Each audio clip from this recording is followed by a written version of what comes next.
오늘 함께 우리가 부를 노래는 성도의 노래인데요. 말씀은 고린도후서 6장 8절, 9절, 10절. 이 말씀 여러분들이 살아가시면서 외우시고 또 묵상하시는 귀한 말씀이 되었으면 좋겠습니다. 고린도후서 6장입니다. 성경책 신약성경 389페이지 정도 아마 있을 것 같습니다. 8절, 9절, 10절 말씀이 길지 않으니까 함께 한 목소리로 말씀을 대하십니다. 시작. 영광과 임금으로 되어있으며 악한 이름과 아름다운 이름으로 되어있습니다. 우리는 참되고 유능한 자 같으나 죽은 자 같으나 살아있고 그 징계를 받는 자 같으나 죽임을 당하지 않고 근심하는 자 같으나 항상 기뻐하고 가난한 자 같으나 많은 사람을 부욕해 하고 아무것도 없는 자 같으나 모든 것을 가진 자다. 아멘. 우리 권집사님 그 첫 번째 말씀이 이번 금리를 받은 말씀이세요? 아니세요? 오빠 교회에서 들으신 말씀? 그럴 것 같았어요. 그 여정의 축복이 우리 권집사님뿐만 아니라 여러분 모든 삶 가운데 그러기 있기를 축원합니다. 신근의 고백처럼 하나님 제가 마음 약한 여종이고 마음 연약한 여종입니다. 저에게도 주께서 들어온다하여 주시옵소서. 그런 귀한 축복이 2022년 남시한 가운데 여러분 가정 가운데 축복 주는 이야기를 다시 한번 축원합니다. 저희 이천과 가까운 용인의 양지는 제가 신학부를 공부하기 위해 다녔던 신학대학원이 자리 잡고 있습니다. 양지 인터체인지를 빠져나오면 바로 좌회전해서 1km 정도 들어가다 보면 학교가 나옵니다. 신학을 공부하면서 3년 동안 빠지지 않고 다녔던 길이었습니다. 제 이천 집에서 양지 학교까지 거리는 대략 20분 정도의 거리입니다. 아마 우리 신대집사님은 10분 만에 도착할 것 같은데 다른 신학생들보다는 위치적으로 아주 가까운 학교에 자리 잡고 있어서 학교 가고 오는 길이 시간에 쫓기지 않고 수월하게 3년을 다녔던 것 같습니다. 그렇게 학교 캠퍼스로 올라가는 길에는 제가 늘 가슴에 품고 있던 하나가 있었습니다. 또 제가 늘 기억해야 하는 한 가지가 있었습니다. 학교로 올라가는 초입에 커다란 돌 위에 학교 교훈이 적혀 있습니다. 5가지의 학교 교훈이 커다란 돌 위에 한글로 가지런히 세로로 적혀 있었습니다. 먼저 목회자가 되라입니다. 맞습니다. 목회 훈련을 받기 위해 신학 선지동산에 올라왔습니다. 여러분 그러기에 목회자 사명 감당하는 것은 당연한 것입니다. 성도를 돌아보고 성도의 형편을 살피는 게 목회의 길입니다. 그러기에 목회자가 되라는 교훈을 새기라는 것입니다. 또 하나 그 돌비에 새겨진 교훈은 전도자가 되라는 것입니다. 우리의 일이 사람을 옳은 길로 진리의 길로 인도하는 전도자의 자리인 것을 두말하는 산소입니다. 그러기에 악을 골짝 빈들어도 소돔 같은 거리에도 나가는 전도자의 삶을 살라라고 얘기를 하는 것입니다. 또 하나는 성자가 되라는 것입니다. 너희는 세상 일이 아니라 특별히 구별된 일을 해야 한다는 것입니다. 이는 그 일이 성자로 세상 사람들과 다른 모습으로 살아가라는 것입니다. 심지어는 교회 다니고 있는 여러분과 또 다른 삶을 살라는 것입니다. 여러분 그렇게 성자, 거룩한 사람, 구별된 목회자로 살아고 돌 위에 새겨 놓았습니다. 또 하나의 교훈은 학자가 되라는 것입니다. 우리는 하나님의 말씀을 연구하는 사람입니다. 그래서 이 하나님의 말씀에 심사하고 숙고해서 이 말씀이 그러한지를 학자의 마음과 심정으로 오늘도 끊임없이 연구하고 연구해달라는 것입니다. 당연한 교훈입니다. 그리고 마지막 교훈이자 제 마음에 가장 깊숙이 새겨진 교훈은 돌 위에 이렇게 새겨졌습니다. 늘 가슴에 품고 최고의 교훈이었습니다. 여러분 그 마지막 교훈은 신자가 되라는 교훈이었습니다. 저는 솔직히 신자가 되라는 그 말이 너무 좋았습니다. 너무 근사했습니다. 여러분 그 무엇보다 더한 말이 신자가 되라는 말입니다. 학자보다 성자보다 전도자보다 이런 목회자보다 가장 우선되어야 할 것은 신자가 되는 것입니다. 여러분 이 신자가 되라는 교훈을 돌 위에 새겼습니까? 오늘 너희가 믿는 자라는 것을 알라는 것입니다. 여러분 우리가 믿지 않고 학자가 될 수 있습니다. 여러분 믿지 않고 전도자가 될 수도 있고요. 우리가 믿지 않고 성자가 될 수 있고 우리가 믿지도 않으면서 목회자가 될 수 있습니다. 여러분, 그러게 신자는 학자가 되고 전도자가 되고 또 성자가 되고 목회자가 되는 가장 기본이자 베이스입니다. 여러분, 제가 비록 나들목 교회 목회자로 이 자리에 있었지만 여러분, 저는 목회자이기 이전에 신자, 믿는 자라는 사실을 한 번도 믿은 적이 없습니다. 오늘 여러분이 어렵게 부른 찬양, 신자 되기 원합니다. 신자 되기 원합니다. 진심으로 맞습니다. 우리는 그런 신자로 살아내시기를 진심으로 축원합니다. 여러분, 오늘 우리는 신자이고 성도입니다. 권찰이기 전에, 집사이기 전에, 찬양을 인도하는 찬양 사역자 이전에, 사모이기 이전에, 목사이기 이전에 오늘 하나님께서 우리를 믿는 자, 신자로 불러주셨고 그 신자를 다른 이름으로 성도라고 합니다. 오늘 고린도후서 1장 1절의 말씀이 그 이야기인데요. 1장 1절을 잠시 한번 살펴봅니다. 다 같이 1장 1절입니다. 시작. 하나님의 뜻으로 말미암아 그리스도 예수의 사도된 바울과 형제 디모데는 고린도에 있는 하나님의 교회와 또 온 아가야에 있는 모든 아멘.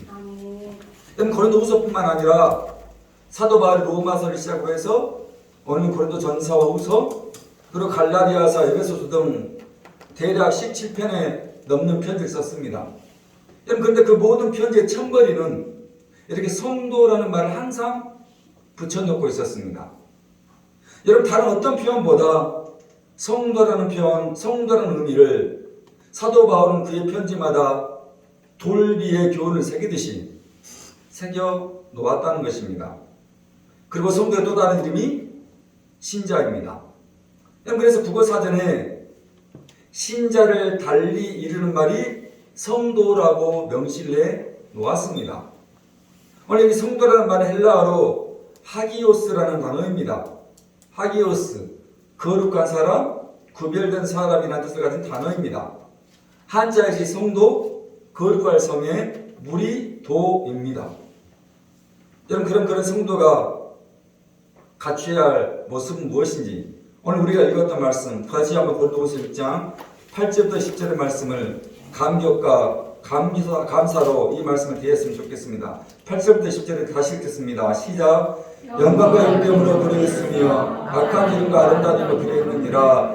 우리는 속이는 자 같으나 무명한 자 같으나 죽은 자 같으나 징계를 받는 자 같으나 근심하는 자 같으나 가난한 자 같으나 아무것도 없는 자 같으나 아멘.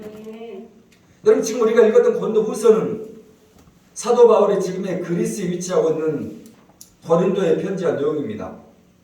여러분, 그 고린도에 있는 교회의 성도들에게 사도 바울이 편지를 써내리고 있었다는 것입니다. 그러면 사도 바울이 말하는 것입니다.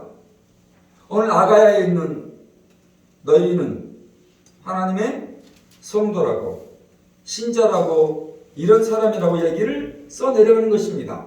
그게 뭐라고요? 성도는 속이는 자 같으나 진리의 사람이고, 성도는 무명한 자 같으나 유명한 사람이고, 오늘 신자는 죽은 자 같으나 살아있는 사람이고, 오늘 신자는 근심과 염려 가운데 있으나 그 근심과 염려 속에서도 기뻐하는 자이고, 오늘 성도와 신자는 가난한 자 같으나 부유한 자이고, 오늘 마지막으로 성도와 신자는 아무것도 없는 자 같으나 아니요, 그 모든 것을 가진 자입니다. 이건 얼마나 대단한 선언 아닙니까? 우리가 어제는 이런 사람이 있는데 오늘은 성도의 신자로 이런 사람이 되었다는 것입니다. 여러분, 우리가 어제는 이런 칙을 받는 사람이 있는데 오늘 우리는 이런 칙을 받는 사람이 되었다는 것입니다.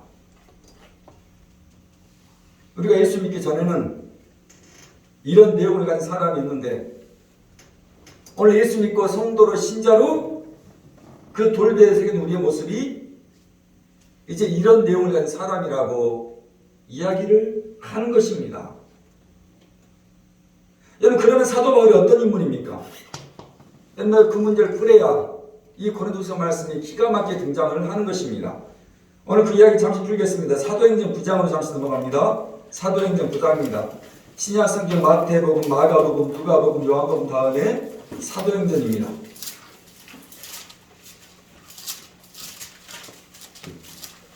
구장입니다. 1절부터 8절의 말씀까지 사도 바울의 모습을 우리가 먼저 살피면서 고린도후서의 말씀이 등장하는 것입니다. 자, 1절부터 8절까지 다 같이 읽겠습니다. 다 같이 시작. 사울이 주의 제자들에 대하여 여전히 미혹과 사기가 대제사장에 가서 담에서 여러 회당에 가져갈 공문을 청하니 이는 만일 그 도를 따른 사람을 만나면 남녀를 막론하고 사울이 길을 가다가 담에색에 가까이 이르더니 호련히 땅에 엎드러져 들음에 소리가 있어 이르시되 사울아 사울아 내가 어찌하여 나를 대답하되 주여 이르시되 난 내가 박해하는 너는 일어나 신으로 들어가라 내가 행할 것을 내게 길이 가던 사람들은 소리만 듣고 아무도 보지 못하여 말을 못하고 사울이 땅이 세려나 눈은 떴으나 아무것도 보지 못하고 사람의 손에 끌려 다메섹으로 여러분 사울이라는 사람이 있었습니다. 그런데 이 사울이라는 사람이 하나님 대한 열심이 아주 특별했다는 것입니다. 당시 이 사람 사울이 속한 유대인들은 예수님이 죽으시고 살만 부활하신 사실이 믿기지가 않았습니다. 더군다나 그 예수라는 사람이 유대인들이 그렇게 갈망했던 메시아, 그러니까 구원자는 사실을 또한 믿지 않았습니다. 그런데 일단의 무리들이 여기 2절에 그 도를 따르는 사람들이 생겨났다는 것입니다. 말도 안 되는 사람들이 유대인들이 그렇게 갈망하는 메시아가 구원자가 예수라고 떠들고 다니는 것입니다. 그럼 누구보다 하나님에 대한 열심, 그러니까 아직 예수가 하나님께서 보내셨던 메시아라는 사실을 인정하지 못한 사울에게는 말이 안 되는 일입니다. 그래서 당시 예수 믿는 사람들을 잡아들인 일을 이 사울이 했습니다. 우리나라 말로 하면 노예들을 잡아다녔던 수노와 같은 역할을 사울이 한 것입니다. 자, 그런데 그런 사울이 다메섹으로 향하고 있을 때 백주된 낮에 예수님이 현현하십니다. 너무 밝은 빛에 사울이 땅에 곡구러 엎드려졌습니다. 너무 그 밝은 빛에 사울이 벌벌 떨고 있는 건 형국이었습니다. 그때 음성이 하늘에 들립니다. 사울아 사울아 네가 어찌 나를 핍박하느냐 박해하느냐. 너무 놀라운 소리에 사울이 벌벌 떠는 목소리로 묻습니다. 누구십니까?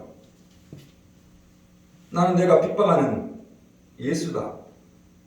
그럼 그렇게 해서 사울이 예수를 만나는 아주 극적인 장면이 바로 이 다메섹의 장면입니다.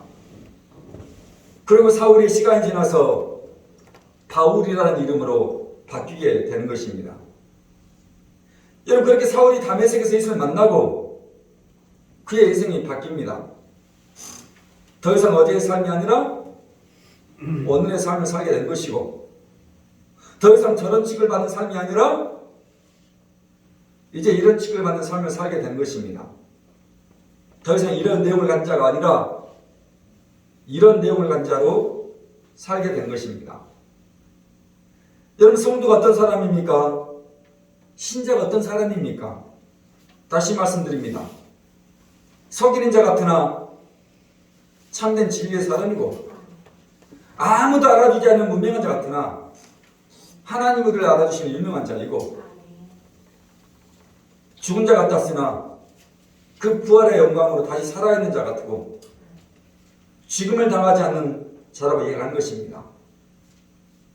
여전히 세상 살아가면서 근심과 걱정과 염려가 있지만 오늘 성도 신자는 그를 기뻐하는 자이고, 가난한 자 같으나 아니야 너희는 부유한 자라고, 아무것도 없는 자 같으나 주께서 말씀하십니다. 오늘 너희는 모든 것을 가진 자라고.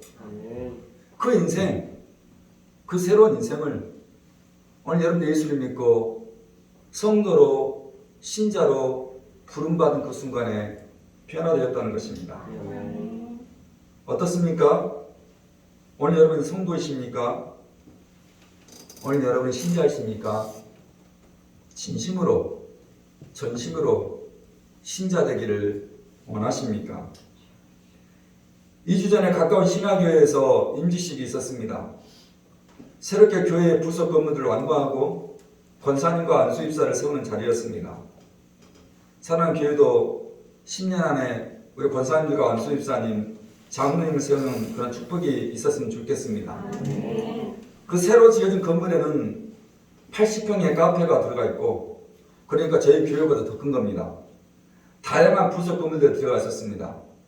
그것뿐만 아니라 결혼식을 할 수 있는 공간도 마련되어 있었고, 더군다나 놀라운 것은 체육관이 구비되어 있었습니다.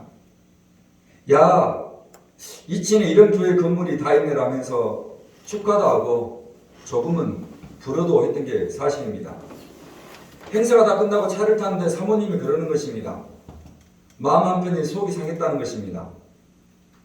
옆에서 함께 행사를 참석하고 있는 남편 목사님 얼굴을 보고 있자니 저 사람은 지금 이 화려한 건물을 보면서 어떤 생각을 하고 있을까? 같은 연배의 어느 목사는 저렇게 큰 교회에서 이렇게 큰 건물을 짓고 저러고 있는데 내 남편의 마음은 오죽하겠냐면서 저에 대한 마음속으로 속이 상했다면서 제게 울면서 이야기를 하는 것입니다. 그런 삶을 보면서 제가 그랬습니다. 솔직히 나는 그 한 시간이 너무 좋았다고. 모든 순서도 그렇고 정말 축하의 박수를 쳐주었다면서. 여러분 제가 뭐 기특해서 제가 훌륭한 인격을 가진 자여서 여러분 그런데 사실입니다. 어느 날 말씀을 보는데 달란트 비유에 대한 말씀을 보았습니다. 여러분도 아시죠? 그 말씀을 기억하듯이 어떤 얘기는 5달란트, 어떤 얘기는 2달란트, 어떤 얘기는 1달란트를 맡기지 않았습니까? 나중에 주님께서 결산하실 때 어떠하셨습니까? 5달란트 받은 사람에게 5달란트, 2달란트 받은 사람에게 2달란트, 1달란트 받은 사람에게 1달란트의 달란트를 찾았습니다. 저는 그 마음이었습니다. 내게 하나님께서 2달란트 주셨다면 그 2달란트의 자리에서 충성을 다하자는 것입니다. 저는 그 말씀 받은 이후 저는 질투라는 감정, 비교하는 감정 많이 누그러졌습니다. 사실입니다. 그렇다고 해서 제가 100% 완벽하게 누그러졌겠습니까? 아니요. 여전히 30%의 질투하는 마음, 시기하는 마음, 좀 부러워한 마음 있습니다. 그런 감정 찌꺼기가 남아있는 건 사실입니다. 그럼에도 제가 2달란트 받은 자의 마음을 품고 넉넉히 이겨내 보겠다는 것입니다. 제가 신학교에 목회를 하는 것이 아니라 오늘 나두목교회를 목회하는 목회자로 그 마음을 품고 하나님께 충성스러운다면 여러분 어떻습니까? 그래서 정말 그날 행사를 축하해 주었고 정말 그날 행사에 진심으로 박수를 쳐 주었던 것입니다. 아마 사모님이나 저나 신학교의 출신이다 보니까 아마 그 마음이 다른 어떤 교회보다 더 들었던 게 사실일 것입니다. 그런데 그날 행사에 제 마음을 아주 상하게 했던 한 장면 하나가 있었습니다. 아주 언짢은 사건이 하나 있었습니다. 그날 행사에 축사를 하러 오신 분 때문입니다. 이분이 축사를 하면서 교회에서 잘 쓰지 않는 영어로 축사를 했습니다. 그 자리의 성격에 맞지 않는 축사를 하신 것입니다. 저런 자리에서 저런 이야기를 하네? 솔직히 마음이 많이 상했던 게 사실입니다. 축사가 끝나고 목사님이 우리 교회 나오시는 분인데 최근에 잘 나오지 않고 있다면서 잘 나오시라면서 웃으면서 그 시간을 좀 묵말을 했습니다. 그런데 그 황당한 일은 다음 날이었습니다. 어느 분과 신학교의 행사를 이야기하면서 그 축사하신 분의 이야기가 잠시 나왔습니다. 그런데 그분이 제게 그러는 것입니다. 목사님, 그분 저희 교회에 나오시는데요. 제가 어안이 번벙했습니다. 그럼 그분이 신화교회가 아니라 다른 교회, 자기 교회를 다니고 있는, 또 그분의 와이프는 식당에서 봉사하는 집사라는 것입니다. 여러분, 어이가 없었습니다. 그러니까 이분이 두 교회에서 이중으로 적을 두고 있는 것입니다. 여러분, 왜 그렇겠습니까? 여러분, 이천에서 알아주는 교회들입니다. 여러분, 두 개 못 이천에서 5손가락 안에 드는 대형 교회입니다.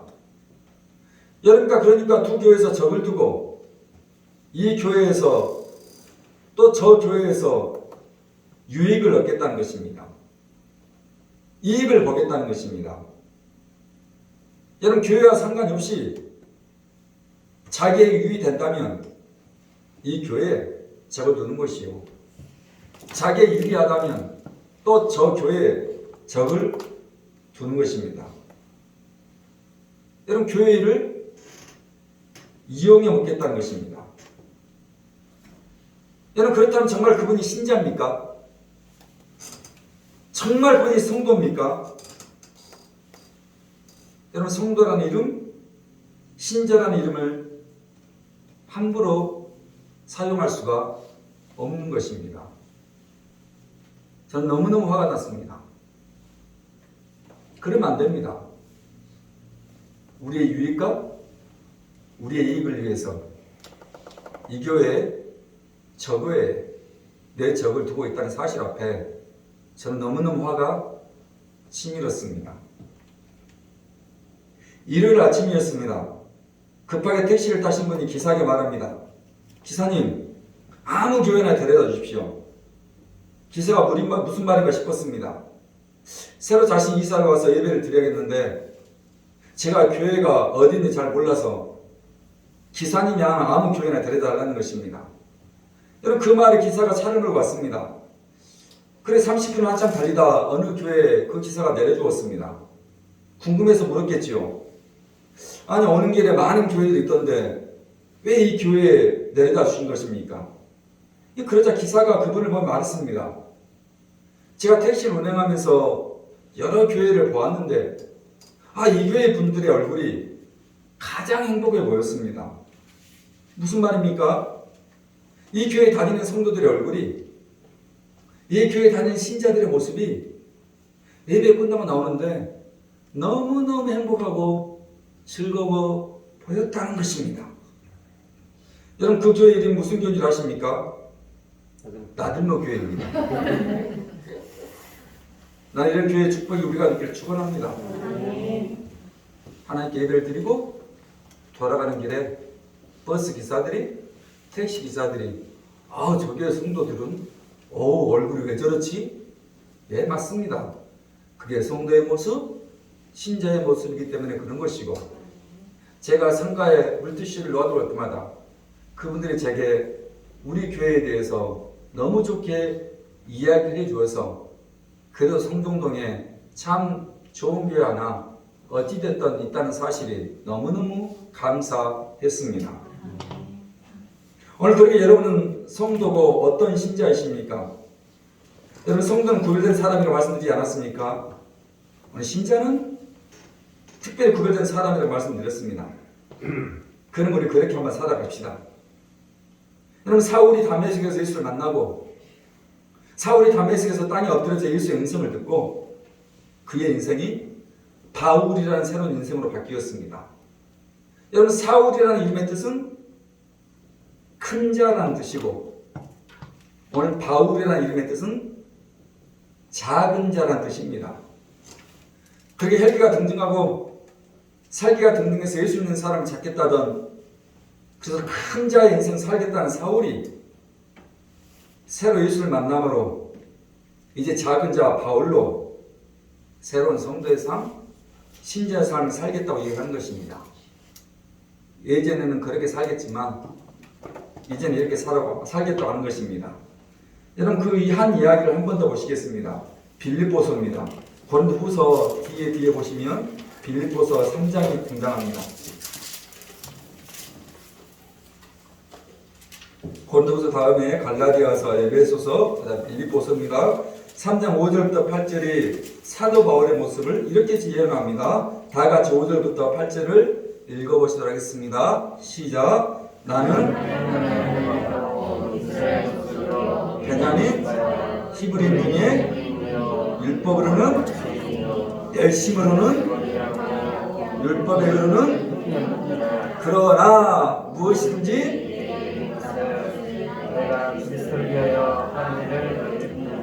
또한 모든 것을 해로 여김은 내 주 그리스도 예수를 아는 지식이 내가 그를 위하여 모든 것을 잃어버리고 배설물로 여김은 그리스도를 얻고 아멘. 여러분 바울의 이야기입니다. 여러분 이 말 속에 자신이 지금 어떤 사람인지 얘기하지 않습니까? 나는 예전에 이런 사람이었다는 것 아닙니까? 8일 만에 할례를 받았고 이스라엘 족속이고 히브리 사람이라 무슨 말입니까? 나는 특별히 하나님 구별된 성민이라는 우월감을 드러내는 말입니다. 또한 자신은 베냐민 지파 사람을 소개하지 않습니까? 여러분 이 베냐민 지파에서 이스라엘의 초대 왕이었던 사울, 그러니까 바울의 예전과 똑같은 사울 왕을 배출한 가문이 베냐민 지파입니다. 무슨 말입니까? 내 자긍심이 이렇다는 것입니다. 나 이런 사람의 얘기를 하는 것입니다. 그뿐입니까? 열심으로는 나를 따라올 자가 아무도 없다는 것입니다. 하나님 율법에는 어떤 경우에도 저촉됨 없이 의로운 자였다고 당당히 하는 것입니다. 이 짧은 말 속에 특권의식과 우월의식과 자긍심이 감히 따라올 수 없던 사울이었습니다. 그런데 그 이야기 그때 말하지 않습니까? 그 모든 것이 배설물이었다고. 다른 말로 그 모든 것들이 똥 같았다고 얘기하는 것입니다. 세상에서 잘남, 세상에 특별함, 세상에 똑똑함, 이제 우수해졌다는 것입니다. 그 모든 것들이 예수를 아는 것에 비하면 터무니없다라고 이야기를 우리의 경우는 하는 것입니다. 그러게 다시 고린도후서 6장 8절부터 10절 말씀을 사도 바울의 심정을 가지고 읽으시면 이렇다는 것 아닙니까? 8절부터 10절입니다. 다 같이 시작. 영광과 욕됨으로 우리는 속이는 자 같으나 무명한 자 같으나 죽은 자 같으나 징계를 받는 자 같으나 근심하는 자 같으나 가난한 자 같으나 아무것도 없는 자 같으나 여러분 이 사도 바울의 이 선언은 역설입니다. 이런 뜻 아닙니까? 어떤 주의나 주장에 반대되는 이론이나 말을 역설이라고 얘기를 하고 쉽게 영어로는 파라독스라고 얘기를 하지 않습니까? 이렇게 생각하는 당연한 것을 전혀 다른 반대되는 문장과 말을 하고 있는 것입니다. 여러분 어떻게 아무도 몰라준 무명한 자인데 유명한 자는 것입니까? 어떻게 죽은 자 같은데 살아있는 자가 되는 것입니까? 어떻게 근심과 한숨 가운데 있는데 기뻐하는 것입니다. 가난한데 부유하다는 것입니다. 손에 아무것도 없는데 아니 너희는 모든 것을 가졌다는 것입니다.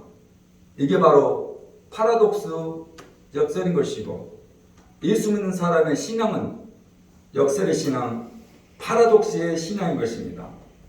이런 것입니다. 제가 처음 신앙생활하고 1년 후 갑자기 당시 다니고 있던 교회 성가대 대장님께서 제게 성가대를 해보라는 것입니다. 그러면서 베이스에 저를 앉혔습니다. 오늘 여러분이 아시듯이 제가 썩 노래를 잘하지 못합니다. 그래서 늘 우리 이래와 예빈이가 저를 놀리죠. 아빠는 그따위로 노래한다고. 근데 그따위로 노래한 것이 제 실력입니다. 그래서 제가 찬양을 할 때 가사를 여러분 불러주는 이유는 제가 노래를 썩 잘하지 못해서 그렇습니다. 혹 제 노래소리에 여러분이 시험 들까봐 제가 가사를 불러주는 것입니다. 그냥 국률한 마음으로 그냥 은혜로 여러분 제 노래를 불렀으면 좋겠습니다. 근데 처음에는 제가 야 내가 정말 노래 잘하는 사람이구나. 정말 내 목소리가 특별하구나 하면서 우쭐댔습니다. 어깨에 힘이 들어지지 않았겠습니까? 그런데 알았습니다. 자꾸 픽사리가 나오고 악보를 읽지도 못하고 베이스 음도 하나 못 잡고 그냥 목소리만 웅얼웅얼거리고 있더라는 것입니다.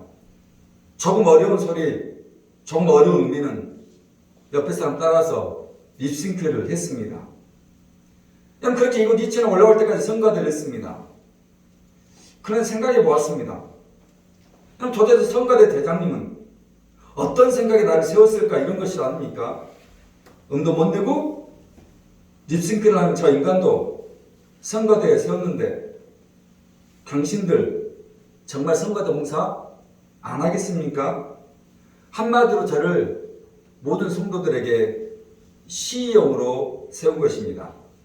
저를 떡하니 성가대에 세워서 봉사하지 않고 헌신하지 않는 사람들에게 저를 모델로 본보기로 세운 것입니다. 저 인간도 저렇게 하는데, 저 인간도 저렇게 사용하는데 여러분도 해야 되지 않냐고. 맞습니다. 저를 통해서 누군가에게 유익이 된다면, 여러분 저 때문에 성가대 헌신하는 사람이 많아진다면 저 하나 시의용으로 세워놓겠다는 것이었습니다. 역설적이게도 지지리 못하는 자를 통해서 성가대에 세워나간 것입니다. 그런데 어떻습니까? 제가 부끄러웠겠습니까? 여러분 제가 포기했겠습니까? 아니었습니다. 제가 그 성가대를 2000년 올라오기 전까지 5년이나 했습니다. 제가 2000년 올라온다고 성가대에서 회식까지 시켜주었습니다. 여러분 이게 성도의 자리입니다. 이게 신자의 자리입니다. 부끄러움 좀 어떻습니까? 모자라면 또 어떻습니까? 나로 누군가 유익이 된다면, 성도는 신자는 그까이 거 해줄 수 있어야 합니다. 왜 하나님께서 저를 그래도 이 자리까지 쓰겠습니까? 왜 그래도 저를 여러분 앞에서 하나님의 말씀 증거하는 목사로 세웠겠습니까? 음도 하나 제대로 모르는 무명한 자였지만 저 인간도 선거할 수 있다는 소리를 듣는 유명한 자가 된 것이고, 저는 부끄러워 성가대를 그만둬야 하고 도망가야 하는데 그냥 그 자리에 당당히 5년 동안 삑사리 내면서 성가대에 앉아있었기 때문인 것이고, 교회 식구들은 제가 찬양을 부를 때마다 조마조마하며 근심과 걱정과 있었지만 저는 도리어 기뻐하는 자이기 때문이었습니다. 맞습니다. 그래서 그 모든 것을 5년 동안 저는 가진 자라고 당당히 말하는 것입니다. 우리 역시 그런 자입니다. 바로 신자로 성도로 부름받은 우리가 이런 성도의 자랑, 이런 신자의 떳떳함과 당당함, 제가 스스로 쓰는 말이지만 그 당당함과 떳떳함 속에서 우리의 신앙의 길을 걸었으면 좋겠습니다. 정말 교회 다니고 그래서 예수 믿는 성도로 살고 신자로 살아간다면 이 놀라운 신앙의 역설, 신앙의 파라독스로 살아가는 사람이 우리가 되어야 하는 것입니다. 그래 주보 칼럼에 나왔던 것처럼 새롭게 교회에 좌석에 붙이는, 차에 붙이는 표지를 다 바꿨습니다. 많은 교회들이 요즘은 교회 차에 교회 표시를 넣지 않고 교회 이름을 새기지 않고 다니는 교회들이 상당히 많습니다. 그러나 저는 변함없이 우리 교회 차에 저의 교회 이름 마크를 자석처럼 달고 다닙니다. 이유는 하나입니다. 내가 교회 목사고 내가 교회에 대한 신자인데 그게 뭐가 부끄럽고 창피한 일입니까?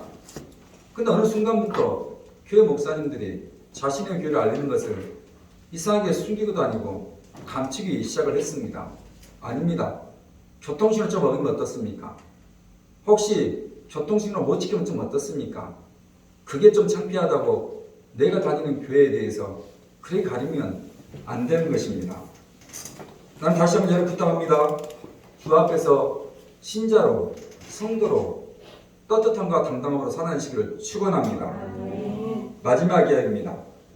어렸을 때는 굉장히 씩씩하고 불랄했던 아이 하나가 있었습니다. 그런데 안검하수라는 병에 걸렸습니다. 앞을 잘 볼 수가 없어서 어떤 물체를 보기 위해서 이마에 힘을 주기 때문에 이마에 주름이 생기고 양쪽 눈썹이 올라가며 또 턱을 위로 쳐들어 작은 눈에 틈새로 보려는 병이 안검하수라는 병입니다. 그러다 보니 눈이 짝짝이가 되었습니다. 그래서 친구들이 많이 놀렸습니다. 왕따도 많이 당하고 중고등학교 때도 그런 일이 연이어 있었습니다. 더군다나 여자의 몸에 눈이 짝짝이로 살아간다는 것이 여러분 쉽지 않았습니다. 당연히 친구들은 그녀를 꺼려하고 그녀 또한 마음의 문을 닫아버려서 독단적이고 폐쇄적인 아이가 되어갔습니다. 사람들과도 즐겁게 어울리지 못하고 또 두려움을 가지고 어울렸습니다. 저 사람이 내 눈을 보고 어떻게 생각할지 두려운 것입니다. 다행히 근육을 이식하는 수술을 받아서 정상적인 생활을 할 수 있게 되었습니다. 그럼에도 자세히 보면 짝짝이인 게 조금은 티가 나기도 합니다. 그녀의 애할머니가 어렸을 때부터 그녀를 업고 새벽 예배에 다니셨습니다. 4살 때부터는 혼자 교회에 다니기 시작했고 예수님을 인격적으로 만나는 경험도 했습니다. 그런데 그런 자신의 짝짝이였던 눈 때문에 교회가 더 좋아졌습니다. 교회에 가면 자신의 눈이 짝짝이라고 놀리는 사람이 없었습니다. 더군다나 교회학교 선생님들은 그런 자신을 너무너무 사랑해주고 이뻐해 주었습니다. 그리고 실용음악학과에 진학을 했지만 실패를 합니다. 어찌어찌해서 미국으로 유학을 가게 되었습니다. 그곳에서 더욱 하나님을 찬양하고 하나님을 예배하는 것이 무엇인지 경험하는 시간이 되었고, 한국에 돌아와서는 한국의 가장 유명한 세 손가락에 드는 찬양팀 어노이팅이라는 찬양단에 전혀 기대하지 않았고 생각하지 못했던 방법으로 찬양 인도자로 세워졌습니다. 지금도 성대 결절 때문에 온전하게 찬양을 1시간 넘게 인도하지 못하지만 그 모든 일이 자신에게 축복이었다고 이야기를 했습니다. 그녀의 이름은 오늘 우리 주보에 실려있는 앞부의 주인공 전은주 전도사입니다. 그리고 바로 고린도서 6장에 실려있던 이 말씀을 오늘 주보에 실린 성도의 노래는 찬양으로 2년 전에 만들어 놓았습니다. 그리고 우리에게 말합니다. 오늘 여러분은 성도입니다. 오늘 여러분이 신자입니다. 여러분 진짜 신부는 목사도 아니고 사모도 아니고 장로도 권사도 아니고 집사도 아니고 찬양 인도자도 아니고 권찰도 아닌 성도고 신자라고 이야기를 하는 것입니다. 그래 제가 3년 동안 가까운 양지에 신학대학원을 다니면서 학교 입구에 새겨져 있던 돌비를 보면서 제 스스로에게 자랑스럽게 되뇌었던 것은 목회자가 되기 전에, 전도자가 되기 전에, 성자가 되기 전에, 학자가 되기 전에 신자가 되라는 그 돌비가 너무너무 좋은 것이고, 오늘 이 자리가 성도로 신자로 하나님께서 저를 불러주신 그 놀라운 축복이 너무너무 감격스러운 것입니다. 오늘 신도입사님께서 이 성도 노래를 여러분 앞에 찬양 드릴 때 다시 한번 말씀 기억하시면서 성도로 신자로 여러분의 삶들을 당당함과 떳떳함으로 살아내시기를 축원합니다.